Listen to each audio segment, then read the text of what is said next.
Oi, oi, pessoal. Me escutam bem?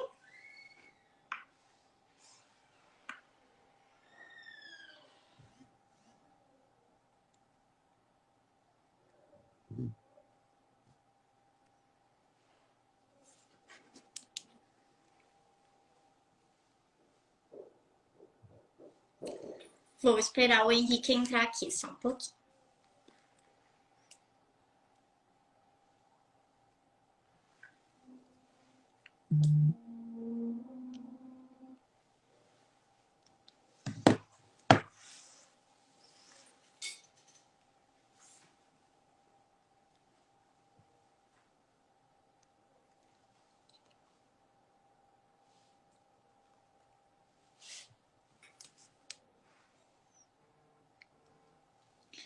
Isso, aqui, ó.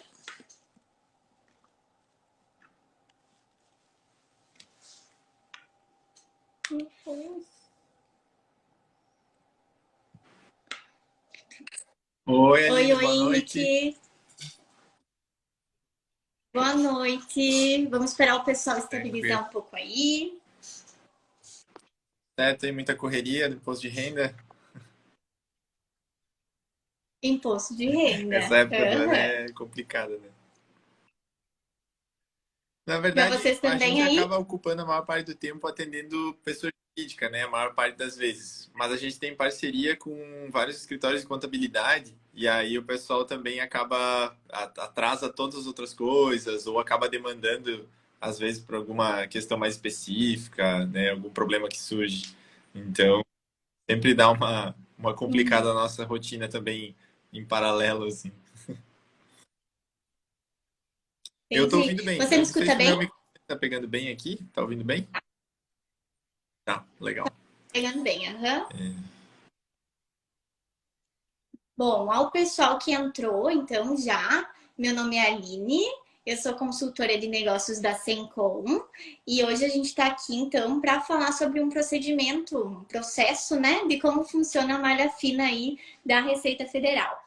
E para isso eu convidei o Henrique, que além de ser um profissional que eu já conhecia, né, é um amigo também. E o Henrique é advogado tributarista, especialista em direito tributário pelo IBET, tem MBA em gestão financeira, controladoria e auditoria pela FGV, é secretário-geral da Associação de Estudos Tributários de Santa Catarina, diretor de assuntos tributários da ACIP e atua exclusivamente com direito tributário, na área em que também faz pesquisas, ministra palestras e publica trabalhos acadêmicos e técnicos.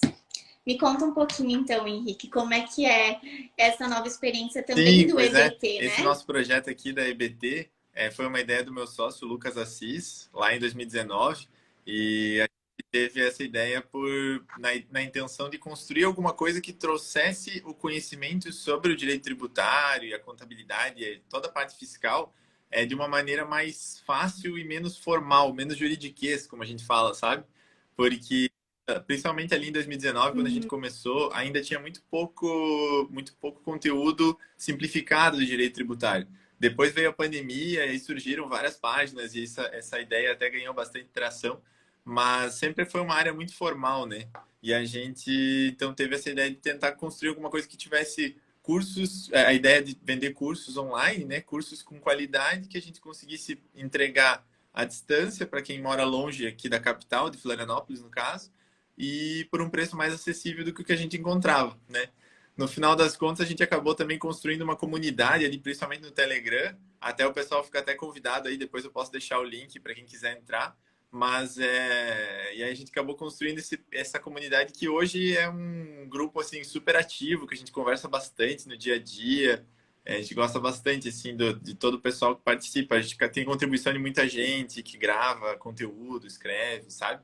Então a escola esse, essa comunidade Uhum. mesmo, assim, onde a gente até brinca, né? O pessoal, né, venha fazer parte, venha compartilhar também, porque o pessoal tem muita gente muito boa que tá junto no nosso grupo ali, compartilhando conteúdo gratuito, assim. Eu tiro dúvidas do meu dia a dia no grupo da escola, sabe? Quando surge.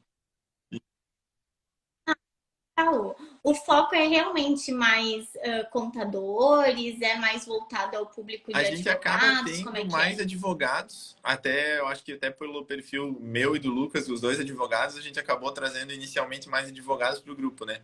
Mas tem de tudo, assim, tem contadores, tem o pessoal do fisco também, auditor fiscal, que aí é a melhor coisa, né? Porque a gente consegue evoluir nos debates, assim, com muito mais pluralidade mesmo, né? Variedade de ponto de vista, enfim. Então ficou um projeto bem legal, assim. Né? E o pessoal que entrou agora, de onde vocês são? Vocês já conhecem a Eu Sencom? vi aqui que o Jonatas entrou, inclusive, o advogado que trabalha comigo aqui. E aí, Ah, já está todo mundo preparado aí para o imposto de renda, documentos sim, organizados? eu não sei o pessoal aí, mas eu ainda estou organizando os meus também. Isso sempre dá um trabalhinho todo ano, né? Sempre falo, sempre falo que vou começar Sim, antes e sempre acabo atrasando. é verdade. Eu sempre falo que vou guardar os documentos também e deixo para Isso, procurar clássico. agora.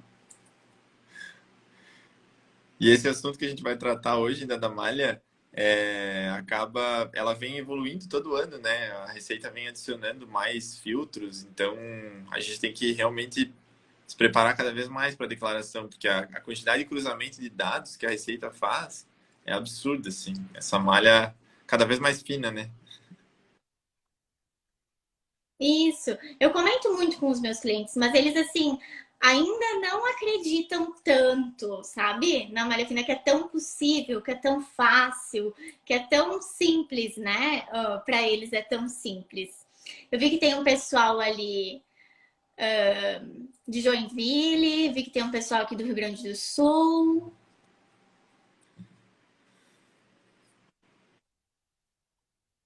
Bom, ao pessoal então que entrou, né, depois, eu sou a Aline, tô aqui representando a Sencom hoje, tá? Para falar sobre esse processo aí da malha fina da Receita Federal, agora, né, no nosso período de imposto de renda. O período de imposto de renda, então, começou agora, no dia 7, né? E vai até dia 29 de abril, tá? E para quem não conhece, então, a Sencom temos 10 anos de mercado como ferramenta, né, para o mercado financeiro sobre a renda variável, né? Então a gente faz toda essa parte aí do imposto de renda, tá? E também agora em abril do ano passado, a gente foi adquirido pelo TC, pelo Traders Club, a maior comunidade de investidores aí da América Latina, de maneira com que a gente quer aí realmente tornar mais próximo, né? Tanto a parte burocrática quanto a parte educacional, né? E Henrique, me conta um pouco então. Você como funciona, né? Essa história da malha Bom, fina? assim, eu acho que como toda história, vamos tentar começar sempre pelo começo, né? Assim, basicamente, o que que a gente vê da Receita Federal já há um bom tempo? Quem trabalha, pessoal aí da área contábil, enfim, deve estar acostumado com as nomenclaturas que a gente tem para vários relatórios para a Receita Federal, que são os tais dos livros, né? A gente tem livro de apuração do lucro real, livro de apuração do ICMS, livro de apuração, enfim, vários arquivos ainda levam esse nome. Isso naturalmente vem da época onde esses arquivos todos eram físicos, né? A gente tinha literalmente livros, inclusive a expressão do caixa 2 que vem daí, né? A gente tem a ideia do livro caixa 2 que era a pessoa tinha lá o livro caixa um em uma gaveta, o livro caixa 2 na outra. Se a Receita Estadual, Federal, enfim, fiscalizasse, ela entregava o caixa um, escondia o caixa 2, né? Então, são expressões que sobraram ainda hoje em dia, mas que a gente foi transportando para o digital, mas na verdade hoje representam esses arquivos todos. Então, o que foi acontecendo ao longo do tempo? A gente viu a Receita Federal indo migrando esses arquivos, esses dados, essas obrigações todas para a informação digital, para a informação eletrônica, com uma intenção muito clara, né, de facilitar a fiscalização, porque eu até brinco com quando eu tenho a oportunidade de conversar com um contador, auditor fiscal ou até advogado da área tributária que atuava lá nos anos 70, nos anos 80, eu sempre fico comentando, cara, como é que funcionava, né, uma fiscalização? Você tinha que ter, realmente tinha que ser sorteado tinha que cair ali para ter um fiscal, pessoa física, na sua porta, que fosse lá solicitar seus arquivos, aí ele ficava meses lendo aqueles livros. Você imagina uma empresa, às vezes, com uma, digamos aí, sei lá, 30, 40 filiais no Brasil inteiro, todo o volume de dados, nota fiscal física. Então, assim, era um cenário muito diferente. E a Receita foi desenvolvendo isso, foi digitalizando. Assim, para encurtar um pouco a história, a gente teve depois toda a questão do projeto do SPED, né? O surgimento da nota fiscal eletrônica.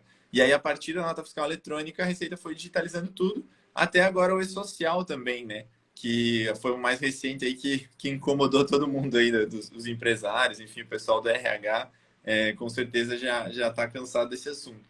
O que isso tudo tem a ver com a malha do imposto de renda? É que isso tudo são fontes de dados que a Receita usa para cruzar a informação, né? Então, você, basicamente, como eu estava falando no começo, às vezes o pessoal tem um pouco de ceticismo, assim, de, essa malha, será que isso realmente pega? Será que isso realmente funciona? É porque realmente teve muito tempo em que você declarava e não era fiscalizado, assim, passava muito fácil, né? Mas era um mundo diferente, era uma realidade diferente. O que a gente tem hoje, em termos de origens, de fontes de dados, assim, em 2020 a Receita já trabalhava com mais de 120 filtros automáticos nessa malha. Então, no momento que você transmitia a sua declaração, ele já tinha ali 120 conferências que ele fazia automaticamente. Em que sentido? Declaração da empresa que é contratante do seu serviço, por exemplo, se você for um empregado, se você for um sócio de uma empresa, a empresa vai declarar numa obrigação acessória quanto que você recebeu. O banco vai declarar lá no e-financeira, que é um outro braço do SPED, toda a movimentação bancária de mais de 1.500 ou 2.000 reais no semestre. Então, assim, qualquer pessoa com a movimentação bancária mínima ali já vai estar nesse relatório que vai para o Banco Central processado diariamente pela Receita Federal. Aí você tem lá o cartório mandando a DIMOB, você tem o Detran mandando um outro relatório. E aí realmente é um guarda-chuva que vai abastecendo todos esses dados. Quando a sua hoje em dia a gente fala muito até começa a surgir para algumas exceções ainda, mas a possibilidade de uma declaração pré-preenchida, né, de imposto de renda. Isso é só um sintoma da quantidade de informações que a Receita já tem. Quer dizer, a gente hoje, principalmente na renda variável, tem uma dificuldade muito grande para a pessoa trabalhar, fazer sua declaração de imposto de renda sem a ajuda de um sistema, assim como o Sencom, né? Mas a gente, ali tem todo o detalhamento que você tem que colocar. Mas todos os dados, e inclusive os da Bolsa também, a Receita já tem lá. Então a gente tem que tomar muito cuidado e colocar isso de maneira correta, porque realmente para a Receita pegar começa a ficar cada vez mais fácil. E às vezes você consegue já na própria transmissão da sua declaração já ver se ela ficou em malha, né? Ah, desculpa, se me deixar aqui eu vou...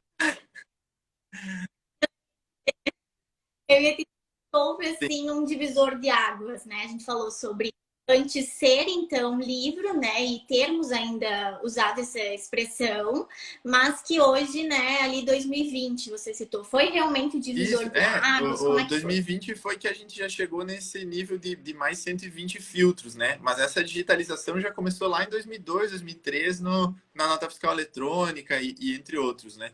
E a gente vê isso, vai vendo isso na prática cada vez mais, isso começa a bater na porta. E um dos exemplos que eu acho até mais legal para comentar sobre esse tema é uma operação chamada Operação Tio Patinhas, que aconteceu em 2018 aqui em Florianópolis. E o que acontece?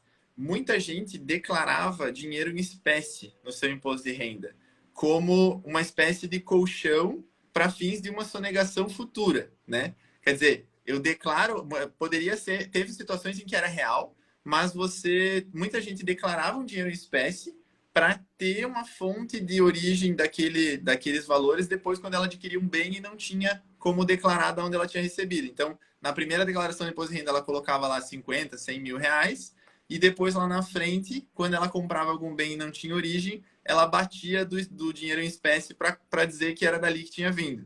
Então, a Receita foi percebendo isso porque a gente chegou em 2018, a gente chegou num cenário em que as pessoas tinham declarado que detinham dinheiro em espécie 230 bilhões de reais, que era e no Brasil só circulavam 232 bilhões de reais em moeda. Então, para que esse número fosse real, as pessoas tinham que ter praticamente todo o dinheiro em espécie em circulação no Brasil dentro de casa, em nenhuma instituição financeira, em nenhum banco. Então, a Receita percebeu esse problema e fez essa ação, que foi essa chamada Operação Tio Patinhas, focada principalmente em pessoas que declaravam que tinham mais de R$ 1 milhão em espécie em casa. E a ação da Receita Federal aqui em Floripa foi simplesmente pedir para a pessoa ir lá e comprovar. Então, assim, ó, você não tinha nenhuma multa automática sobre aquilo, porque não tinha nenhum imposto que tinha deixado de ser pago, mas você só precisava comprovar. Então, assim, você pode manter no seu imposto, mas você está dizendo que tem um ativo aqui e eu gostaria de verificar esse ativo, né? Teve gente, tem amigos aqui que advogam para pessoas que tinham o dinheiro em casa e levaram. Então, assim, a experiência, segundo ele, foi até interessante, assim, de ver a pessoa chegar lá com mala mesmo, enfim, e ficar contando na frente do fiscal. Mas muitos simplesmente diziam: olha, foi um equívoco, me desculpa, vou tirar da minha declaração. Isso é um exemplo de um cruzamento de malha, né? Ele é um cruzamento simples para a Receita, é um campo, simplesmente um campo dentro da declaração, onde você tinha lá um determinado valor, você filtra e diz: olha, eu quero notificar todas as pessoas que informaram nesse campo um valor superior a tal. Isso para a Receita é feito assim, com o mínimo esforço, né? Não precisa nenhum ser humano escrever nada praticamente. Você cria ali o padrão e encaminha essa informação. Então, esse é um exemplo simples, mas que foi bem efetivo. Na verdade, assim, a imensa maioria das pessoas corrigiu a declaração. Começou aqui em Santa Catarina e a Receita foi extrapolando para os outros estados depois de 2019, né? Isso, tem uma base de número assim? Foram Foram pegos, assim, mas foi aqui em muito. Floripa foram em torno de 1.000 pessoas na época, porque o filme foi só nesses de 1 milhão, né? Então, próximo a R$ 1 milhão. Então, você imagina que tinha mais de 1.000 pessoas dizendo que tinha R$ 1 milhão em espécie, né? Se fosse uma coisa ainda de 10 mil, 30 mil, enfim, você até entende, né? Seria mais viável, mas R$ 1 milhão em espécie em casa, realmente, né? Mínimo curioso. Então, a Receita vai, nessas malhas, a Receita vai trabalhando nesse sentido, assim. A gente tem um colega aqui, inclusive, até o Dr. Alfredo Rodrigues, até comentando sobre ele, é um dos melhores tributaristas que eu conheço aqui na região de Floripa. Ele foi auditor da Receita Federal por quase 20 anos. E uma vez conversando sobre esse assunto com ele, ele até comentou: olha, o termo correto para a questão de imposto de renda à pessoa física é realmente a malha. A própria Receita usa esse termo malha. Não se fala em fiscalização. Não existe fiscalização de imposto de renda, existe malha do imposto de renda, sabe? Por quê? Porque toda a malha e toda essa fiscalização, esse controle do imposto de renda à pessoa física, ele é 100% automatizado. Então, é por isso que eles tratam, inclusive internamente, como as malhas. Quer dizer, aqui eu vou cruzar dado e nas pessoas jurídicas, aí sim eu vou explorar, vou fiscalizar com mais detalhe, vou fazer uma ação fiscal, né? Mas a Receita vem migrando cada vez mais as coisas para essa malha, vai simplesmente agregando. Então, Tá. E me diz uma coisa assim, dá para elencar assim quais são os principais motivos que você encontra assim no decorrer, né, da vida aí de advogado, que as pessoas caem em malha fina? eu vejo bastante relacionado a investimento mesmo, tanto na própria renda variável, como a gente está falando, né, que é um ponto onde a Receita tem a informação de maneira muito clara, entregue para ela diariamente lá pelo próprio Bovespa, lá, enfim. Então, quando você manda lá em abril do ano seguinte, ela já tem essa base de dados muito detalhada. Então, esse é um ponto que é muito fácil. Até o colega aqui trouxe também a questão dos rendimentos recebidos acumuladamente, RRA, né? Esse ponto é interessante também mesmo, porque esse RRA, até parêntese rápido para quem não sabe como ele surgiu, esse RRA ele foi porque você tinha aquelas pessoas que ganhavam, principalmente as pessoas que ganhavam lá uma ação na justiça relacionada à aposentadoria e tinham que receber os seus atrasados, um valor muito grande acumulado de algo que eles deveriam ter recebido antes, recebiam acumulado quando eles tinham o êxito na ação judicial.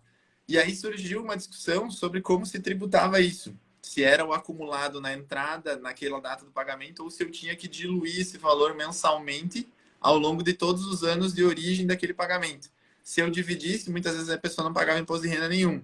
Se eu tributasse de uma vez só, 300 mil, 400 mil reais, tinha que pagar muito imposto.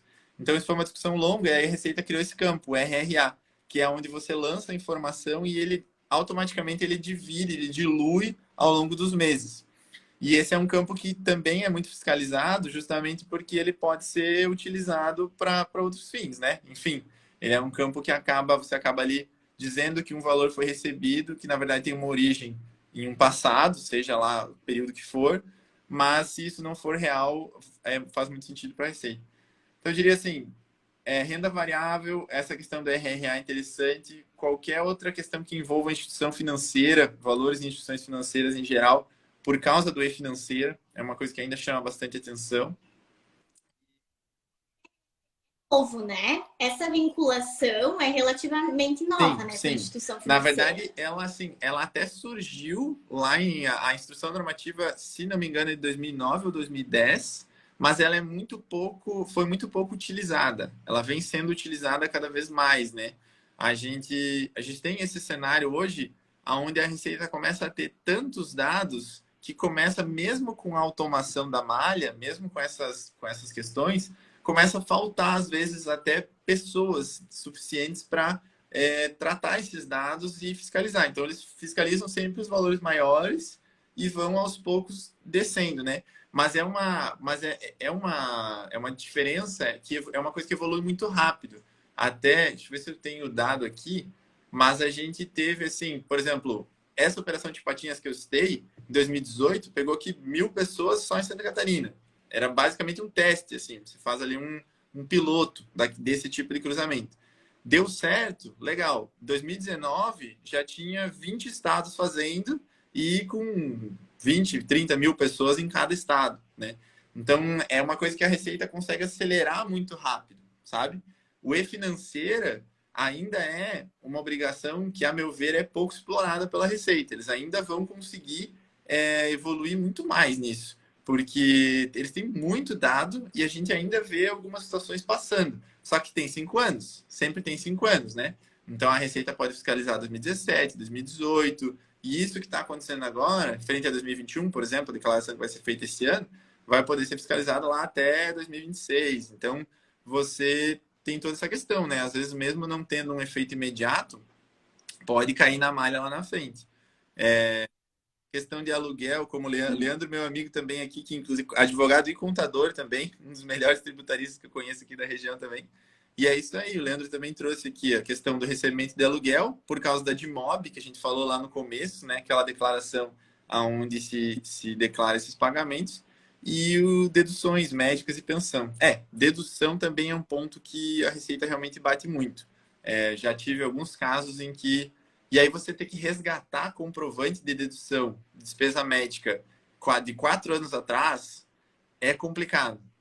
Para a gente conseguir organizar o nosso para a declaração anual a gente já, né? Então, quando é um antigo, assim, também, esse ponto também é interessante. Uhum. E me diz uma coisa, existe alguma coisa com que vocês tratam, assim, tanto em aula quanto com os seus clientes, né? Mesmo sendo PJ, de assim, como se prevenir da malha fina? A melhor forma, na verdade, é realmente tentar ir se organizando, como a gente falou no começo, né? O ideal era a gente ir se organizando ao longo do tempo. E assim, ó, eu acho que principalmente para quem investe, como a gente comentou aqui, você precisa ter suporte em algum tipo de sistema, né? Aqui como o sistema da Sencom, enfim, porque fazer tudo isso na mão, eu acho que o espaço para erro humano é muito grande.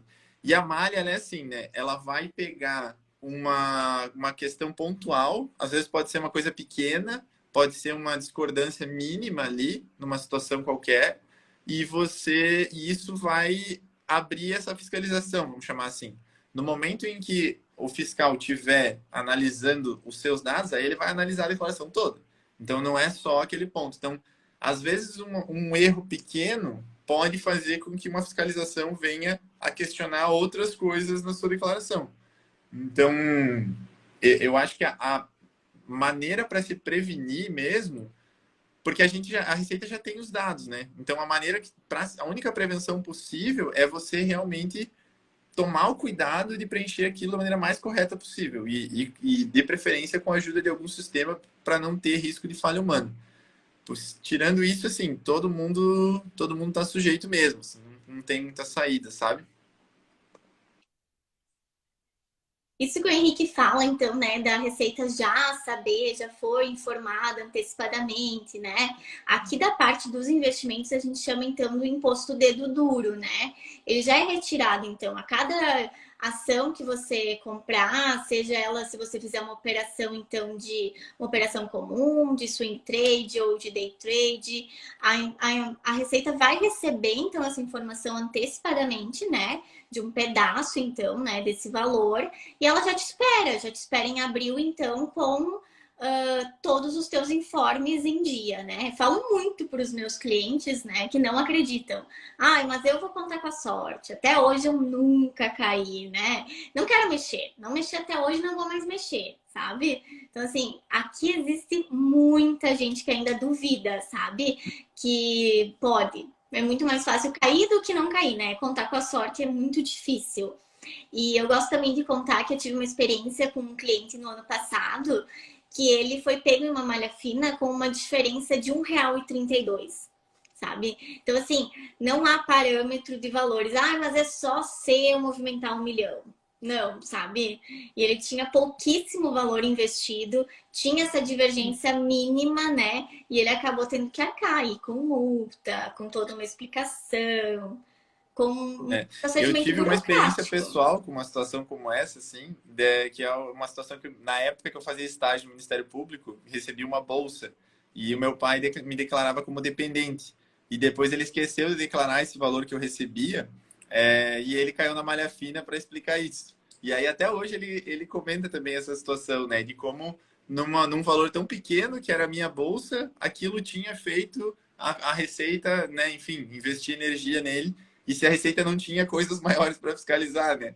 Mas é isso que a gente está falando, né? Pode ser um valor muito pequeno, apontou no sistema uma divergência, é algo muito automático, né? A lógica da malha, da automatização, ela permite muito isso, né? E até um ponto interessante para a gente comentar, que eu acho que está bem em alta para esse ano, tem a questão dos criptoativos, né? Que a gente está tendo novos códigos aí para declaração disso. E isso pode também ser um ponto que faça uma diferença grande na malha. Nem todo mundo está preocupado em declarar esses ativos, né? Não sei se o Sencom hoje já tem alguma atualização sobre isso, tipo nessa parte de criptoativos também. Isso, é. A gente lançou, então, agora no começo do mês, né, uma ferramenta específica, então, para esse cálculo de criptoativos. Ontem a gente teve também uma live, então, com o Felipe, que é o nosso representante aqui da Sencom, que está mais a fundo, né, nessa parte dos criptoativos, e ele explicou muito bem, né?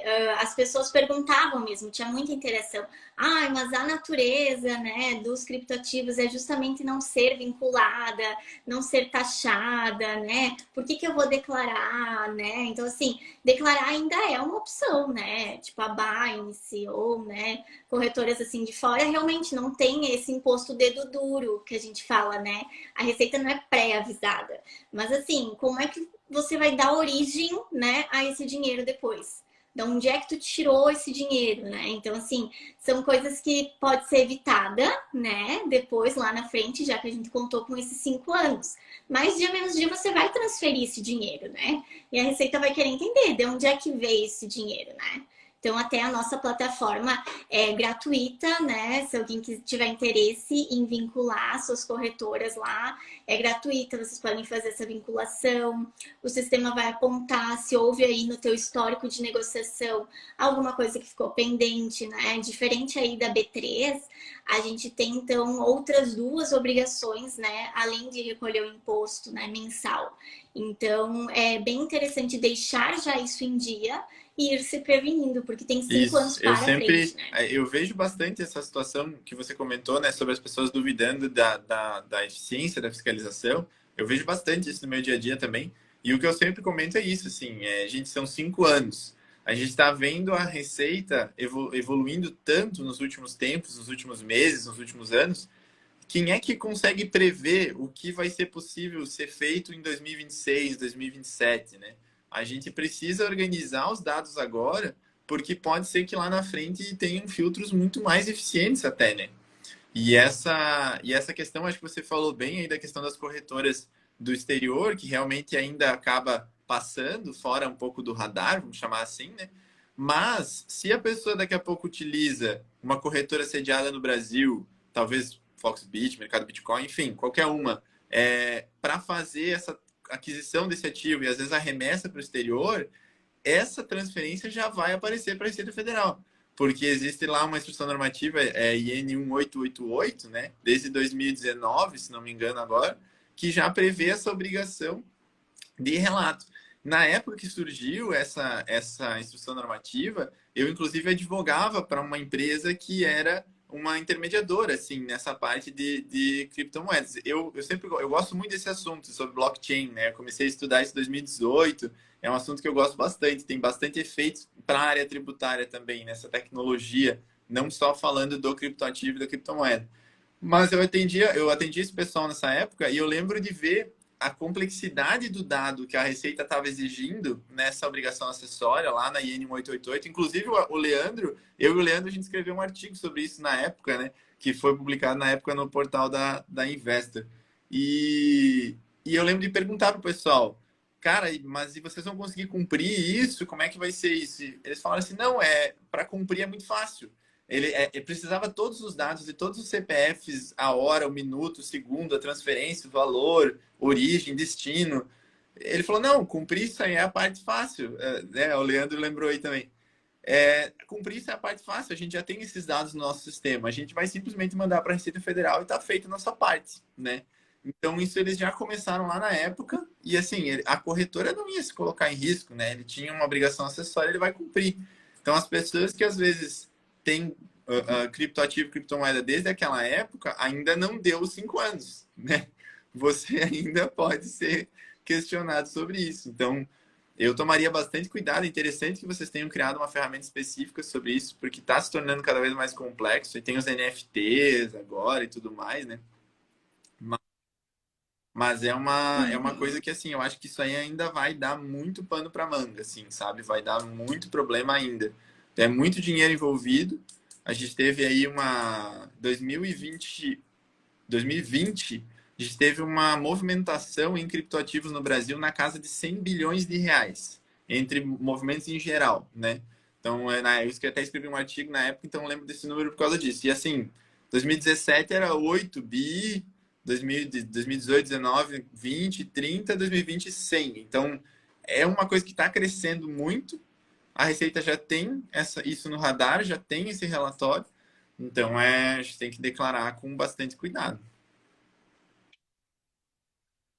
E assim, inevitavelmente são muitos mais CPFs do que a B3. A própria B3 não tem nem assim como competir, né, uma com a outra. Existem muito mais pessoas que investem em criptoativos hoje do que na própria Bolsa Brasileira. Então, realmente também acredito que é uma coisa que vai dar muito pano para manga, né? E Henrique, assim que o investidor cair numa malha fina, sabe? Quais são os primeiros Olha, passos que o vocês primeiro tomam? passo eu diria que é buscar a assessoria de quem lhe ajudou nessa declaração. Se a pessoa declarou por conta própria, aí realmente buscar um contador, um advogado que atua na área, até para uma orientação na entrega dessa informação para a Receita. Porque às vezes a pessoa pode ser chamada aí até lá, entregar a documentação X, mas se ela for sem orientação, ela pode acabar causando algum problema maior do que o que já havia, sabe? Então, se você caiu em malha, provavelmente você fez a declaração sozinho e sem nenhum software para lhe ajudar, né? Então, busca uma assessoria. Eu acho que a primeira etapa seria essa, assim, realmente vale a pena, mesmo que você tenha que pagar algum valor assim para esse contador ou advogado lhe acompanhar, isso vai justificar uma economia grande. Eu tive um caso agora, na verdade, foi no ano passado, foi em 2021. A gente foi começo de 2021 que aconteceram os fatos assim, que foi uma senhora de 87 anos que na declaração de imposto de renda dela houve um erro na hora de declarar a previdência privada dela. Quem fazia a declaração dela era o filho, né? E ele acabou declarando lá um valor que ela recebeu como com tributação exclusiva na fonte, como retenção, com retenção na fonte, né? E aí gerando um valor a restituir. Então ela acabou gerando um valor muito grande de restituição. Isso caiu na malha da Receita justamente porque não bateu com os dados da instituição financeira, do Banco do Brasil, no caso, que ela tinha previdência privada. Então, mais um exemplo de malha com instituição financeira. E ela foi chamada para prestar esclarecimentos. Eles compareceram, mas foi bem no momento do lockdown da pandemia, do aumento enorme dos casos. E aí, aí a Receita estava fechada, eles não conseguiram entregar informação, tiveram que reagendar, entregaram outro dia. No dia, quando entregaram, eles alegam que foi dito a eles que o assunto estava resolvido, que não teria nada, enfim, a esclarecer. E eles receberam a notificação depois. E, assim, se a gente não tivesse atuado, eles estavam ali, já tinha uma dívida lá de 30 e poucos mil reais em razão desse erro, porque daí a Receita reverteu tudo. Enfim, o que ele tinha declarado com imposto de renda na fonte era indevido, já, enfim, tratou aquele dado de uma forma totalmente diferente. Era uma situação muito óbvia. Você tinha um comprovante da própria previdência privada que esclarecia a questão, mas tinha que entregar aquilo dentro do formalismo que a Receita Federal exigia, e aí uma senhora não tinha certificado digital, para a gente conseguir acessar o sistema, entregar a defesa, já foi uma luta, assim, a gente teve que buscar até o posto de apoio que a Receita Federal criou aqui na OAB de Santa Catarina, foi uma excelente iniciativa, inclusive, a gente utilizou aqui também para conseguir até protocolar a defesa. Então, assim, é uma coisa que a pessoa sozinha, sem assessoria, não iria conseguir resolver, sabe? E a gente teve ali já uma decisão, menos de 2 meses, já reconhecendo e extinguindo aquele valor todo. Então, se cair na malha fina, eu diria que a primeira coisa, claro, resgatar a documentação toda e buscar uma assessoria. Não tem outro jeito, nesse primeiro momento, pelo menos, para poder planejar o que você vai fazer, né? O que você vai entregar, o que você vai alegar para essa situação, sabe? Uhum. Prevenir segue sendo muito mais barato do que depois Infinitamente, consertar? infinitamente. Porque até para quem não sabe, né, na questão de tributo federal, a gente tem várias multas possíveis. A gente tem a multa de 20% no caso de imposto pago, que não foi pago, foi declarado e não pago, está em atraso, 20% de multa. O lançamento de ofício, que a gente chama, que é quando a Receita percebe algo que não foi informado e deveria ter sido, mas ela não vê uma intenção de sonegar, ela vê ali um erro material, algo simples, sem intenção, uma coisa mais básica, aí a multa já é de 75% do valor do imposto. Se a Receita entende que houve uma tentativa de sonegação, mesmo uma manobra de fraude, a multa chega a 150%. E se você não entregar a informação na primeira solicitação e por acaso não receber essa comunicação, enfim, perder esse prazo inicial de prestar esclarecimentos, a multa pode chegar a 225%. Então, assim, só de multa, a gente está falando de um imposto lá que era 100%, ele vai para 100% mais 225, né? Então, o imposto que era 10 já vai para 30 e tantos. E você ainda tem a Selic desse período todo, que geralmente vem com um acumulado de 5 anos, vem essas operações mais antigas, então você ainda tem a Selic. Então, assim, eu diria que é muito, muito, muito mais caro, sem dúvida, você tentar resolver isso depois, sem falar no custo da assessoria, de um contador, de um advogado, alguém para ajudar a resolver isso, né? Se você tiver um sistema para fazer isso da maneira correta, para organizar esses dados, entregar e não passar por isso tudo, sem falar na possível até responsabilidade criminal, né? Porque a gente ainda tem isso, né? Isso. Se, dependendo do que você pode ter ali alegado pela Receita Federal numa situação como essa, você pode ter até uma denúncia crime mesmo, né? Você pode até responder pelo crime de sonegação fiscal, né? Hum, Aí realmente vai Uhum. ficar muito caro para resolver tudo isso, sem dúvida nenhuma, sabe? A maioria das vezes é interpretado com má fé ou é mais erro material, assim? Eu diria que, assim, a Receita tem até um certo, como como é que eu posso dizer? Uma certa compreensão com algumas coisas. Como essa operação que eu dei a título de exemplo aqui da Operação Tio Patinhas, essa não envolvia multa nenhuma. Era uma ação de educação fiscal.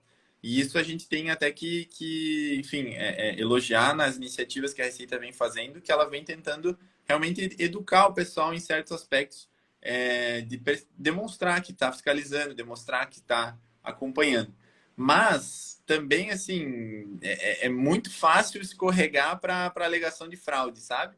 A gente tem situações, assim, muito simples que acabam... Essa situação do rendimento recebido acumuladamente que a gente falou, por exemplo, eu tive uma situação de um cliente, pessoa física, do interior de Concórdia, isso em 2017, 18 mais ou menos, que ele tinha recebido um valor grande a título de atrasados, assim, de aposentadoria, e ele declarou lá no imposto de renda dele da maneira incorreta, enfim, e foi notificado.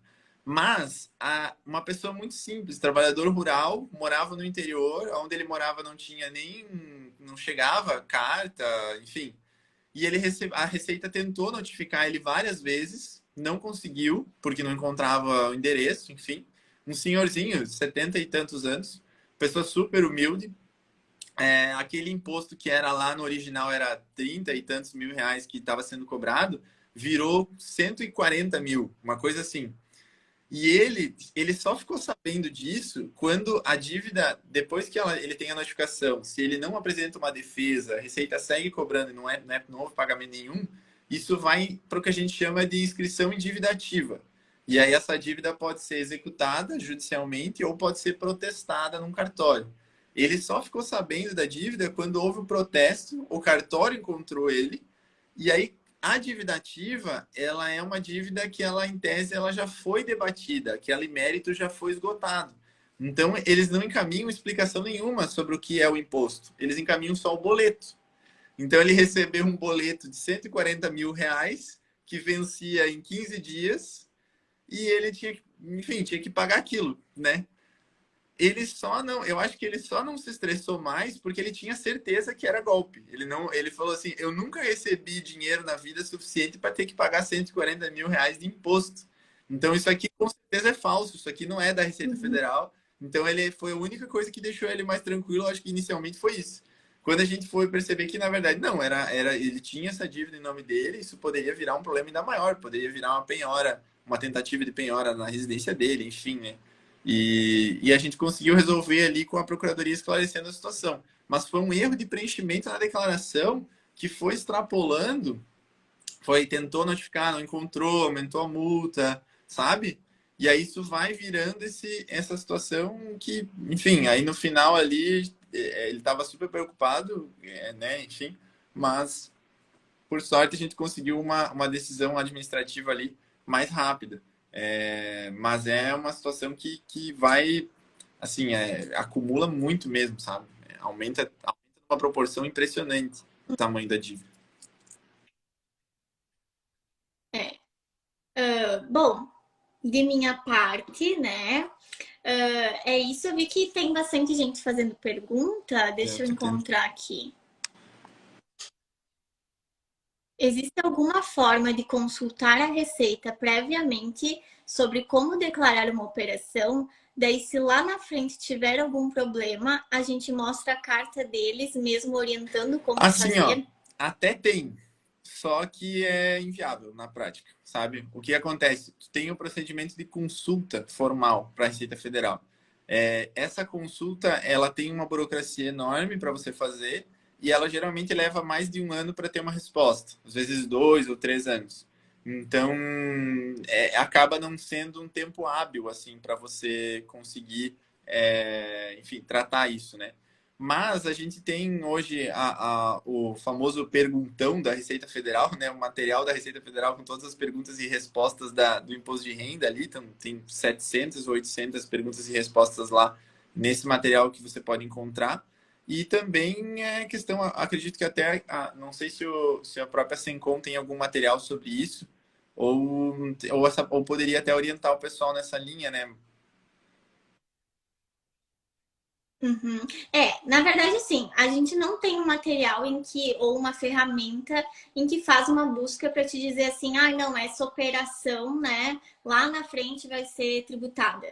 Não, toda operação já é tributada na fonte, né? Então já é um imposto retido na fonte. A Receita já sabe que você está investindo, e nesse cruzamento de dados, agora no final de abril, é o último prazo. Se na tua declaração não tiver essa parte da renda variável, vai ter essa inconsistência de dados. Sim, Eles vão te é pedir uma exatamente explicação. isso.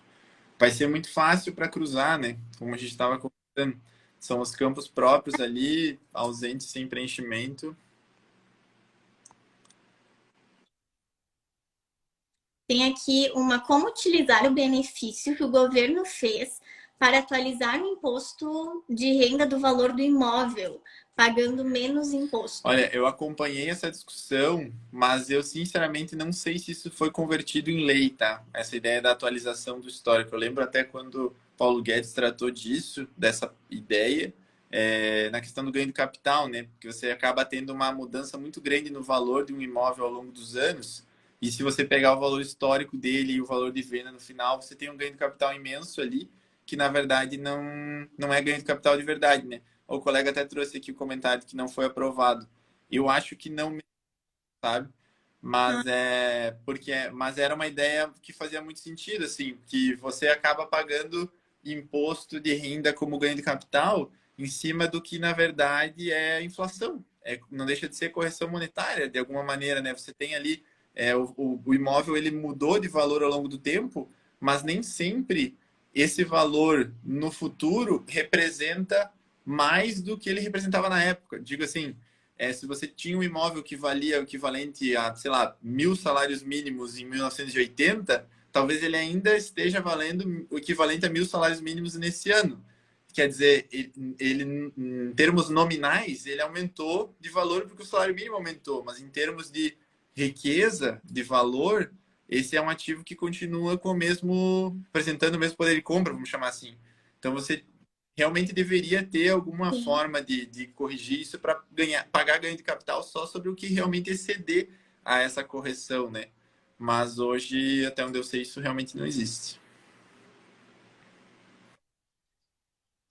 Eu tenho uma aqui também do Fernando que ele diz assim: recebemos um valor expressivo em nome da minha enteada.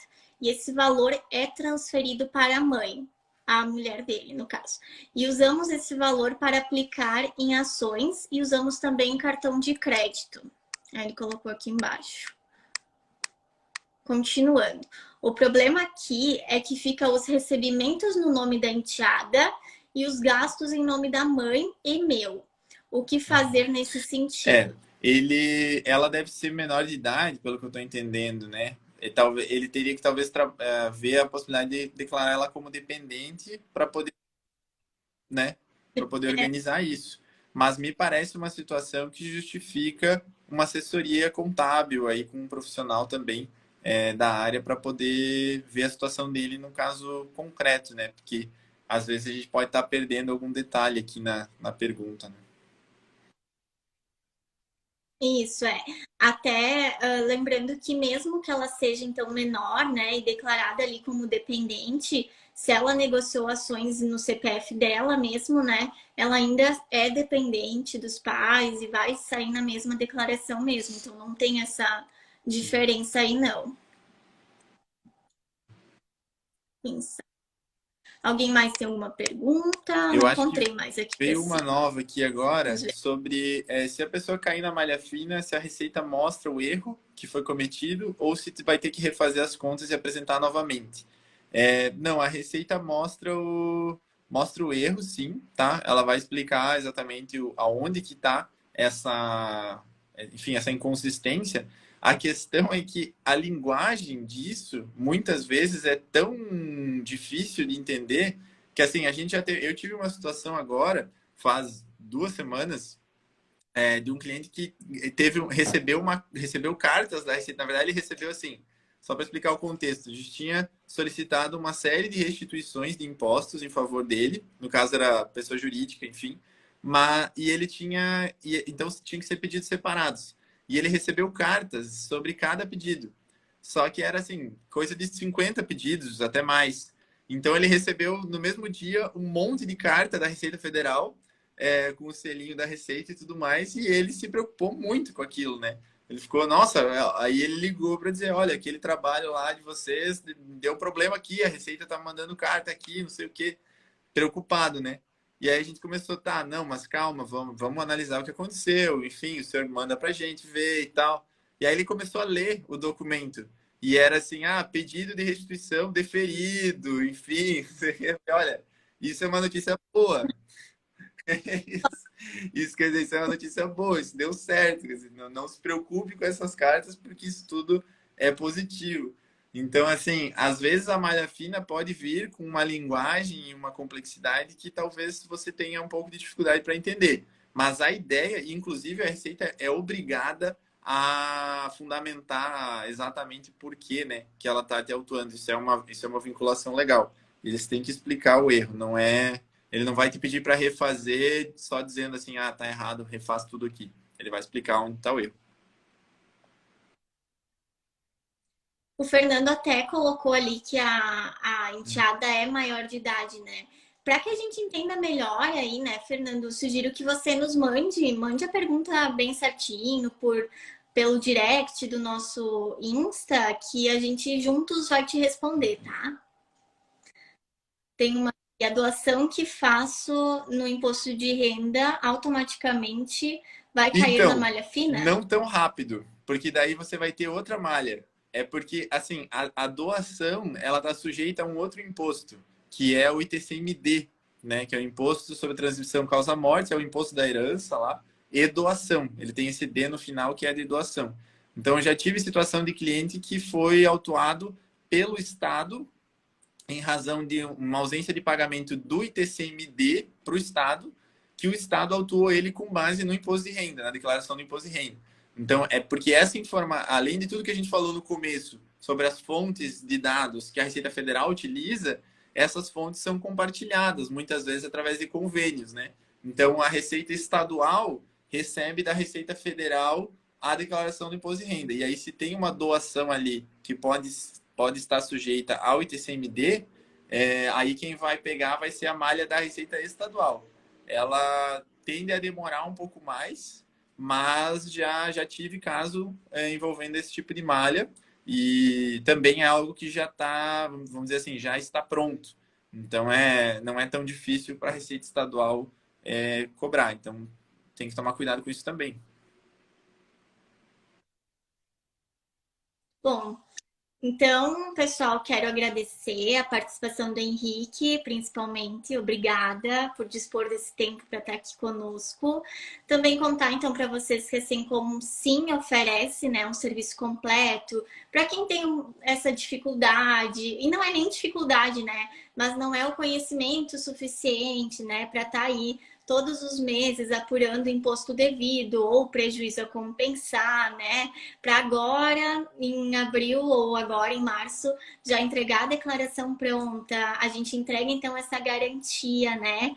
De que você não precisa se preocupar com esses cálculos da tua renda variável, né? Então vale muito a pena vir até nós, conhecer, nos perguntem, nos sigam aqui no Instagram, sigam o EBT também e fiquem por dentro então desses Isso aí. assuntos Não, tributários. e até vale a pena destacar, eu mesmo utilizo o sistema, né? Quer dizer, por mais que seja a minha área, eu não vou confiar em mim mesmo para controlar isso em planilha ou lançar isso na mão, não vale a pena, é um risco. Então, mesmo quem atua na área, muitas vezes também prefere porque vale muito a pena e sem dúvida nenhuma. Custo-benefício é muito positivo.